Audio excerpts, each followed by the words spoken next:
I've had the same dream every year, on the same night, for as long as I can remember. March 17th. It doesn't matter where I am, how much I try to distract myself, or even if I go to sleep early or late. The dream comes. Unchanged. Uninvited. It begins with silence. Not peaceful silence, but the kind that presses in, like the moment just before a storm. The air is still. Heavy. I'm standing on a narrow path in the middle of the woods. The trees are tall, gnarled, and old. There's no wind, yet the branches creak as if they're whispering to one another. I walk forward. I don't know why. I just do. My feet know the way even if my mind resists. The path leads me to a clearing, where an old wooden cabin stands. Its roof is sagging, moss covering the shingles. The windows are dark, but the door is wide open, inviting. I never want to go inside, but I always do. The floorboards creak under my steps. The air smells of damp wood and something else, something metallic, like rust or blood. There's furniture inside, but it's all covered in white sheets, stained yellow with age. Dust particles float in the air, catching the dim light that leaks in from a cracked window. Then I hear it. A soft humming. It comes from the back room. I move toward it, my heart pounding in my chest. I reach the door at the end of the hallway. It's closed. I place my hand on the knob, but just before I turn it, I wake up. Every single year. And every time, I wake up drenched in sweat, my heart racing, and my hand tingling, as if I had actually touched that cold brass doorknob. For years, I brushed it off. A weird recurring dream. Maybe something psychological. I even went to a therapist once. She suggested it might be a repressed memory or anxiety trying to express itself in symbols. But then, on my 35th birthday, something changed. I received a letter. It was hand-delivered to my office. No return address. Just my name.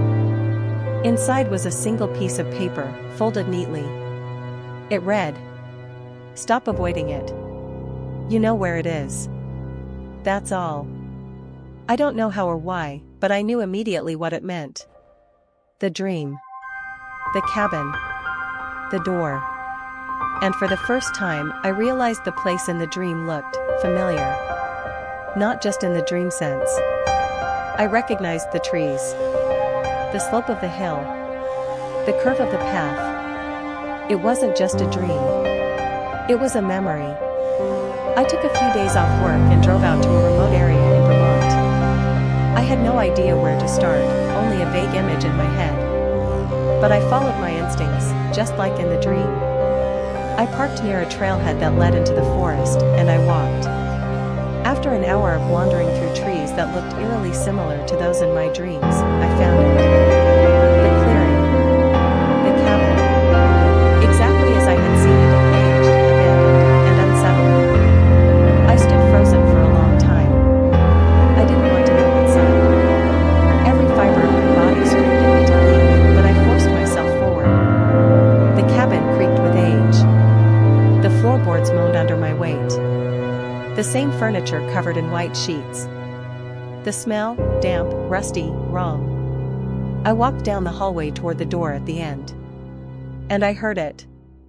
That humming. Real this time. Not in a dream. I was awake. My breath caught in my throat. My hand reached out, again without my permission, and touched the doorknob. Cold. Familiar. I turned it. The room was dark. The window was boarded up, but light leaked through the gaps. In the center of the room sat a little girl, no more than 7, humming to herself and drawing in a notebook. She didn't look up.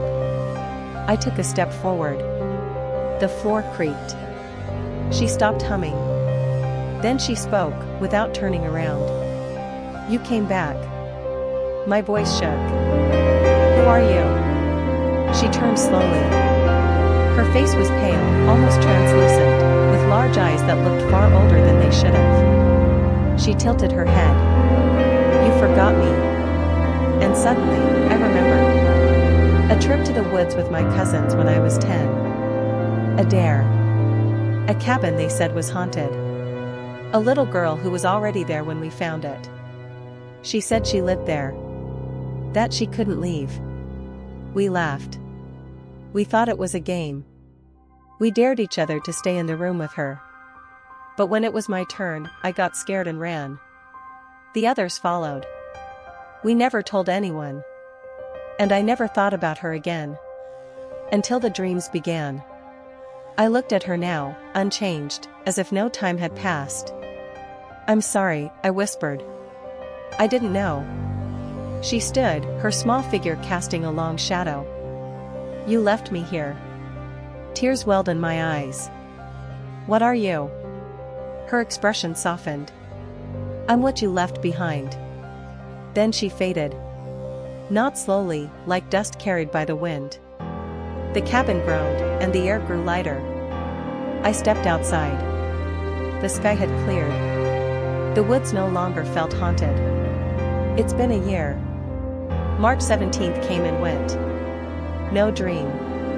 No humming. No cabin. But I still remember. And sometimes, I wonder, what other dreams are we carrying, half memories, half truths, waiting to be faced? Midnight Whispers is a place for kindred souls. If you feel like you found where you belong, please like this video and subscribe to the channel.